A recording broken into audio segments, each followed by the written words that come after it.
Okay, so today I am talking with Tehani, who has become one of my friends. We met at a women's networking event. And first and foremost, Tehani is a mom of four beautiful little girls. She is a wife, and she used to be a special education teacher, but now she has gone out and started her own business called Sweet Mama's Cookies and is really just doing it and hustling all on her own. So All I'm the super things. Yeah. Yeah. So let's start with how you transitioned out of teaching and kind of into being a stay-at-home mother. Um, Essentially, I just did it to make up income. The area that we live in Queen Creek is somewhere I've been for a long time. So I knew I had the support, and I was like, I love baking. I'm gonna do it. I'm just gonna post it on like my personal social media and just do it. Um, and then COVID hit, and I was pregnant again, and I still had a small baby. And the schools really weren't offering anything for teachers as far as like protection or extra pay or literally any help. So I decided to hit cookies full time to take care of two children. Um, and it's just grown like crazy amounts. I would have never thought, even in the first 6 months. Mm-hmm. I was like, I'll get 2 orders a month, 4 orders a month. And I was getting like 6 to 8 a week. So it was crazy, but it's crazy. It's been a crazy time. Mm-hmm. And how do you balance 6 to 8 orders? I know at that time you had two girls, now you have four. How do Uh, you balance that? thankfully, my girls sleep. So they're asleep for 2 to 3 hours in the day and then 12 to 14 at night. So I stay up. I do not sleep. I do everything after they go to bed. Mm-hmm. And it's pretty nice because people usually want weekend orders for parties. So my big nights are Thursday and Friday nights. So I'm up till 3, 4 in the morning making cookies for people to come pick up. Oh my gosh. You I know, mean, yeah, you're lucky your girls are so, so good and make it easy on you to be able to do it then, but most of also them. toll it takes on you. We know a person. And so how has it kind of helped you? I know, like we are talking about, you transitioned to now you can stay home with your girls and Right. you're there with them full time. So tell me about that. Initially, it was just kind of like for fun. You know, when I only had one small baby and I was pregnant, like our expenses as a family, and that was 5 years ago, the Mhm. cost of living, the cost of groceries, everything was like much lower than it is now. Mhm. So it's just kind of like for fun. Like, what do me and the baby want to do? We want to go to Target today. We want coffee. Like, you know, and Mhm. then it just became, I mean, it was always a passion, but it became even more so because I was able to see, like, this is something I can do on my time to provide for my family.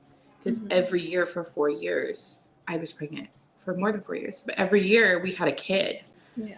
So I needed to like supplement income. And thankfully, it's been more than what I was making Mhm. as a teacher. So Yeah. it's insane. Yeah, no, that's awesome because I know that that's something a lot of mothers, I think, struggle with now, right? It's hard to Yeah, stay at home and have one parent providing, or if you're a single parent, right, and be able to right. not have to put your children in childcare, and that's a whole other expense in That itself. is, it's insanely expensive. And I think the last time I had looked at it, we had only had Serena, and there was the consideration of me going back to work Mhm. before COVID. And I think it was like $1,100 or $1,200 a week for Oh, one child. And I was like, "Ugh, that sounds insane. yeah. I feel like Pay it just somebody else to care for your baby while you go. I mean, teaching Mhm. a great job and you're doing a good thing, but like to leave your children and pay all that money and then go with other people's children is kind of crazy. Yeah, totally. I mean, at that point, a lot of people then end up working to pay for Right, childcare, and then again, right. it's I could be here with my kids. Yes. Yeah, totally. And so with that, and what advice kind of would you give to moms who are maybe starting out with something that they want to do at home and are just starting to dabble in it at the idea of being able to stay home with their kids and work from home? Um, you have to kind of make your own work hours. Like, my kids know they need to go to bed because I need to work. Mm-hmm. So whether it's at night or a chunk of time in the day or like the first thing in the morning, like set work hours that you and your children know, like this is time that I can't do things for you. Mm-hmm. And then also like really marketing yourself, like do something that you love, believe in yourself, whether or not the people around you really support you, because honestly, most of my support comes from people that I have no clue who they are. Or people that like I have grown to know because they've supported me for 5 years, you know? Yeah. So it's doing something you love. Like, did many people think I could make a living selling cookies? No. Yeah. I feel like So, nowadays it's crazy what you can make a living doing. And yes, I, I'm the yeah, cookie lady. Like, I encourage people to like dream about it, because I think a lot of things that maybe in years, and maybe it's pre-COVID that we thought, oh, I can't make a living doing that, or I right. I don't want to do, like, I can't take that risk.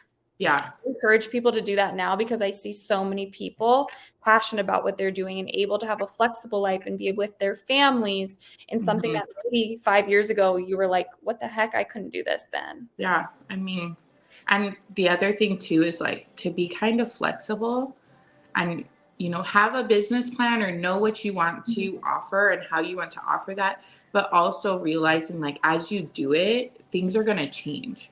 Mhm. So I've really, at one point, I started off just doing cookies. I'm only offering cookies. And then people would ask me for other things, cakes, Mhm. cupcakes, brownies, whatever it was. And then I started taking them on because I was like, money is money. Like, I know how to do it, sure. But then it becomes like not as regulated, like if I have to keep on hand things to do all these different, baked goods, then some of it will go to waste. I'm Right. wasting money. So then I went back to just doing cookies. And then it's really finding your market and finding your people. Like, Mhm. people are going to support you. People you know, people you don't know. It's mostly people you don't know, honestly. Yeah, no, I totally get that. It's funny because as I'm going through my journey with going through like this life coaching business, Mm-hmm. people are always reaching out and I'm like, no, I actually want to coach people I don't know. Like, I don't actually want to work with people that I know. Yeah. And that's where, again, you find the support. But you hit on some things that I've been talking a little bit about, going from employee to entrepreneur, on Mm-hmm. social media, and how those things change for you and what those differences are. And you hit on one of the big ones, which is like self-motivation. And I feel like as an entrepreneur, you have to be self-motivated. Yeah.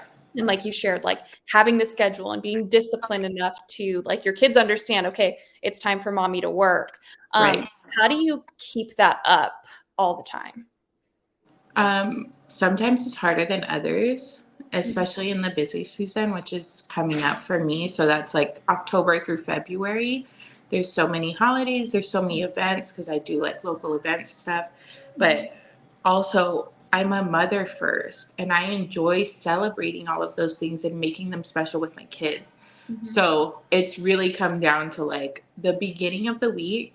We can go out, we can do all the local events, we can do all these things, or even Saturdays. Mhm. But Thursday and Friday, I need to bake. Mhm. Saturday morning, I need to be here for 10 to 12 people to show up at my door and pick Mhm. things up. So we've kind of adjusted in that way. Even with our kids, like sports and dance, like we're only taking on things that work with my schedule because it's not normal. Right. And we can make it work. I mean, it's hard and I don't Mhm. sleep, but Mhm. we can make it work. Yeah. No, I think that's important too. I think you guys are very realistic on what you can take on, and you being able to set that boundary. Like, this is something that works with our schedule and this is something that doesn't. Because I think there are times when you want to take on everything, and then Oh my gosh, that's where everything. the wheels start falling off, right? Yeah. Because you can't be everywhere at once, and just knowing what your boundaries are and what you need to do in order to keep your business running. Right. Yeah. And not taking on everything, especially in the beginning, the first couple of years. There were things that I wish I never took in order to better serve other customers. Okay. So especially around the holidays, a lot of big companies or like realtors especially, they're buying 3, 4, 500 cookies to hand out to their clients. And I'm like, okay, but my regular customer wants birthday cookies and baby shower cookies. And so I'm like, okay, I'm taking on everything. It's all getting done, but not how I would like it. Not as well as I would like it to be done. So that's frustrating because everybody knows it's only me. It's not like a multi-people team. So it's not like, oh, I'm sorry that fell through. Like, I'll speak to somebody. I'll be speaking to myself. So Yeah. it's hard. You got to take on only so much. So I've definitely learned that even just today. I had quite a few people reach out just today for like hundreds of cookies per order. And I'm like, okay, I can give you a quote, but first come, first serve. So you can pay or I can take somebody else. That was going to be my next question, is especially going into this busy season, like you shared, from October to February, and that totally makes sense. How do you decipher, what you're going to take on, and when does it get to a point where you have to say no because it is just you? So on a regular week, I'll have between 8 and 12 orders right now. Wow. So that's just custom cookie orders or like jumbo gourmet cookies, not including like lactation cookies or any like dessert tables. And that's like a regular week, regular season. In the busy season, I do commit myself to quite a bit more because the business is there and it makes up for like January's kind of slow, May's kind of slow. So it just kind of makes up for that. So I take it on. But I call my husband Sticker Boy and he puts all the stickers on my packaging and he helps me to bag everything. So you have to rely on help. Really have to rely on help because before it was like, no, I'm going to do it myself. Like, I don't like the way you're doing it. I'll do it myself. So I had to train him to do things the way I want it done. And then to really rely on him and even give him the heads up because he has his own job. So being like, hey, next week is like a really busy cookie week. So when you come home from work, like I need help packaging. Right. And then like allowing my children to watch TV because we don't let them watch TV, but I really have to suck it up when I need like a solid hour and a half, 2 hours to package 300 cookies. Like, here's a movie, sit down. Sorry. Right. See Right. ya. It's the give and take a little bit, right? Yes. Yeah. And that's like the adjusting as well. Like even with markets, I've done multiple markets in a weekend and it's like, I have to find somebody to work this market, pay them. I'll be at another one and just to make the most money. Because the more that I can make in this season, it supplements for like slower times, which is usually the summer because it is hot and people aren't really buying cookies in the summer. I feel like that's the overall theme here in Arizona. The summer months are rough for a lot of businesses. Yeah. I want to go back to something you said earlier because I think this is another important thing. I feel like a lot of women who get into entrepreneurship are, perfectionists to some extent. Yeah. That's kind of why we end up in these places. Okay, that's how we got there. So with you sharing, sometimes you'll take on orders and then you feel like other things are not as perfect as you want them to be. Or with your husband, you're not putting it on the way I want to. How do you overcome that and kind of put your pride aside to be able to move forward in that? Because I know that's something a lot of women struggle with. It is a struggle. And for me, it's the pride, but also the patience. I have an overwhelming amount of patience for my children. But when it comes to my husband, I'm just like, why do I have to explain that? Why? Do it. Pick it up. Figure it out. you know how I do it every time. Mhm. But it's having the patience with him so Mhm. we can be good in Yeah. those 2 hours, because there is many times where I don't have the patience with him, but I will lash out at him, but he's still willing to help me. But under the terms, like, I don't really want to talk to you right now. So then it's kind of weird for 2 hours, while you're doing that, or like loading up the car for an Mhm. event, or, Mhm. so it's definitely having the patience for sure Mhm. Mhm. is hard. Yeah. No, for sure. It's like, we can sit here, but don't speak to me for 2 hours. Right, because I'm like, I made him mad or something, because I was like, you're not doing that, and I was being crazy. But Mhm. yeah, it's hard to not be a perfectionist, and especially in my home as well. I have to understand that during the busiest seasons, you know, the floor might not be absolutely perfect like I like it to be. Mhm. Mhm. There's probably M&Ms and walnuts and flour on the floor because I was baking till Mhm. 3 a.m. Yeah. So it's really having for myself to be okay with it in the moment. Like, okay, it's not always like this. So deal with it. Yeah. Telling myself to really deal with it.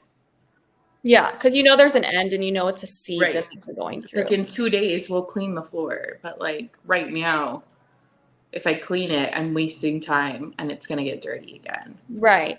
And I So, think that adds an extra layer to what you do as well, doing this all in your home, which adds yeah. the other layer of like, this is my space, even when I'm done cooking, and what's it going to look like when I'm done? Uh-huh.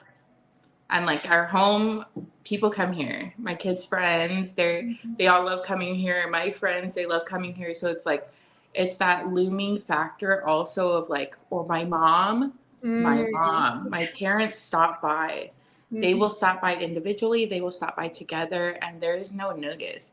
So it really freaks me out to be like, my dad is gonna come and there's like flour on the floor, and Mhm. like I haven't washed all of my baking dishes. Like, Mhm. so there's that, but then I'm just like, okay, come in here. Like, I was working. Why don't you watch my children for 20 minutes? You're here so I Mhm. can clean.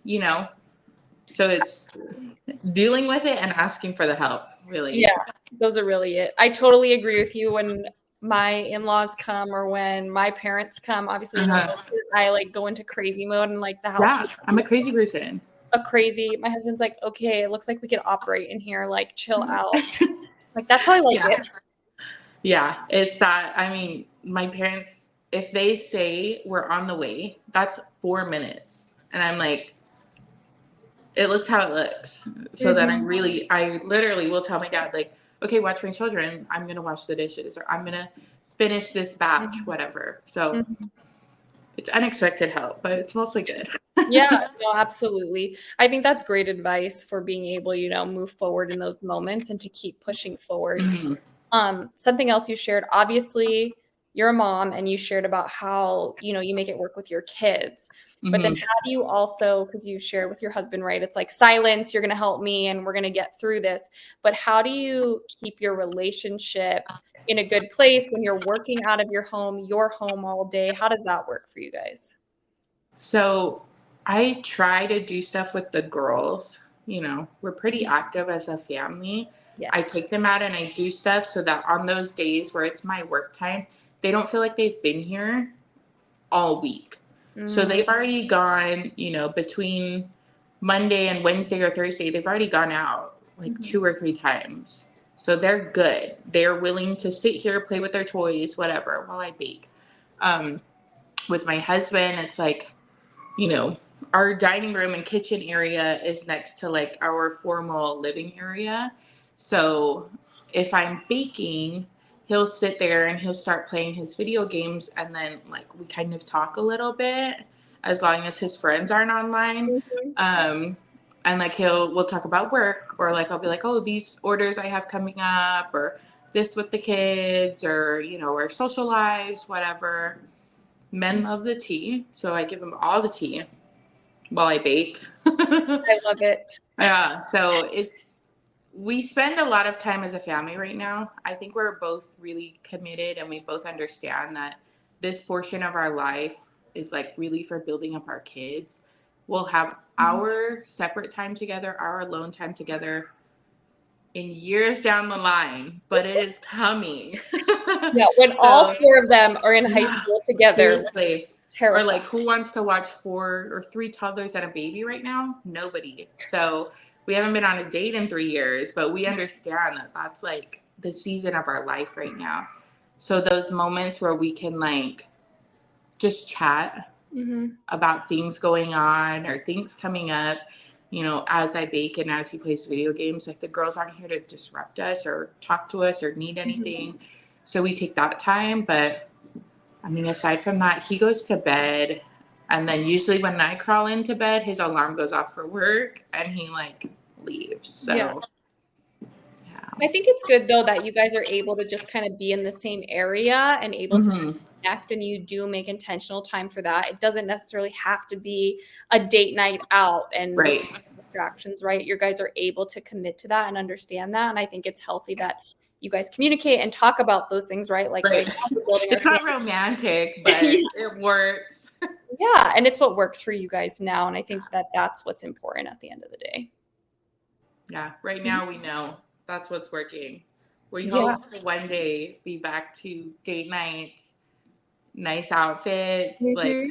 all the things. Yeah. Right Once now the we're kids we're can start functioning. once they can start watching each other. Yeah, hang out with each other, man. Like listen to your sister. I don't know. Yeah, We gotta yeah. go. And you have a good oldest. She's a good Oh, leader, and she she's very is. in line, Yeah, so you'll be she's set as soon me. as she's old She's enough. me and my sibling, so I know we'll be fine. Yes, The other absolutely. one, The other one will make you question the other 2. yeah, we might have to take her somewhere. The Yes, sister won't separate want to them. deal with her. Yeah. I did wanna ask one more question kind of before Uh-huh. we wrap things up, because I do think this is an important part too about being an entrepreneur. You talked a little bit about networking, right? And you talked about just Hmm. starting social media and posting stuff. What have you felt to be, like, the most beneficial for you in, like, the networking space? It's being present on social media, really. The more that you post, the more that you put yourself out there, you know, people are going to see it. Mhm, And if they're not ordering from you right now, if they see you post 10 times that you do custom cookies, the mhm, next time they need somebody, they'll be like, oh, I remember something, or I've seen somebody. mhm, Um, but I'm super social. So in mhm, any aspect, like I'm in the coffee drive-through, I'm in Target, I'm in Ross, TJ Maxx, whatever. I will literally talk about my business. mhm, And I like to make sure that when I go out into the community, because this is where the most of my support comes from, is people mhm, who live around me. So when I go out and when I take my kids out, I make sure they look good. I make sure they're behaved, mhm. because if I'm promoting myself and promoting my business, I want people to think good things. Like my kid can't be throwing a tantrum and then I'm like, I own a cookie business. Like you should buy cookies from me. They would be like, this lady's nuts. I'm not buying anything from her. So I know my husband gets irritated because he's like, they don't need to be in a dress with bows and all the things every time we leave. But I'm like, no, they do, Yeah. because I'm always talking about my business. So if my Mhm. kids are looking wild, it's done deal. I'm cracking up because you guys, they literally look pristine and behave so well wherever you go. Um, Because- and you have them dressed with bows in yes, dresses yes, at our husband's softball games at 9:30 at night, and I yeah, praise you for being able to do that. yeah. And they will talk about it too. Yeah. Serena, especially my oldest, she will say, my mom makes cookies. Or they'll be like, what are you guys doing out here today? And they'll be like, well, we're doing this and we're doing that. And then we have to go home because my mom needs to make cookies. And I'll be like, oh, I own a cookie business. Mhm. She is a promoter, that one. She is. So they know what I do. Isn't she inviting people to your dance studio also? Yes, gosh, that's a whole other Mhm. thing we started, but we co-founded a Polynesian dance group here in Queen Creek, and she was at the library playing with a little girl, and she's like, you should dance for my mom. Mhm. And she's like telling this little girl, so I actually had talked to the mom and gave her my business card, and they actually did sign up. So Verena's your I biggest was like, vendor. there you go, girl. Yeah. Yeah. And then I think after that too, you've shared like it's your community and things like that, and people Right. talk. And so your work is amazing. I've Thank you. got to enjoy it and seen it. And I think at that point too, does it help then for people in the community to talk and then people reach out to you in that aspect? Yes, it does. And, there's different like subdivisions out here that are more of the like stay at home moms, Mhm. than I think anywhere else out here in Arizona, honestly. Queen Creek is like that place. Mhm. So if one person in that neighborhood is getting cookies and they're inviting the kids in the neighborhood, and then another mom does it, now the expectation is you have cookies at your party. And Mm, people will tell me, like, oh, I had cookies at this person's party, so I want them. And I'm like, you got it. yeah, Did she tell done. you how much she paid for them, though? Yes. Is that going to be shocking to you? Just so we're clear. Yeah. Yeah, absolutely. Well, thank you so much for sitting down with me and just talking a little bit about some of the challenges and ways you work through how you Mhm. are a mom and a business owner and how you're successful. And I really Try to appreciate be, it. you know? You're killing it. You're killing it. But I'm I am going trying. to put all of your information to your social medias for Sweet Mama's Cookies Okay. in the description underneath the YouTube video. And guys, definitely check it out, even if it's just to browse. But if you are local to Arizona, Yeah. you need to order. Thank you.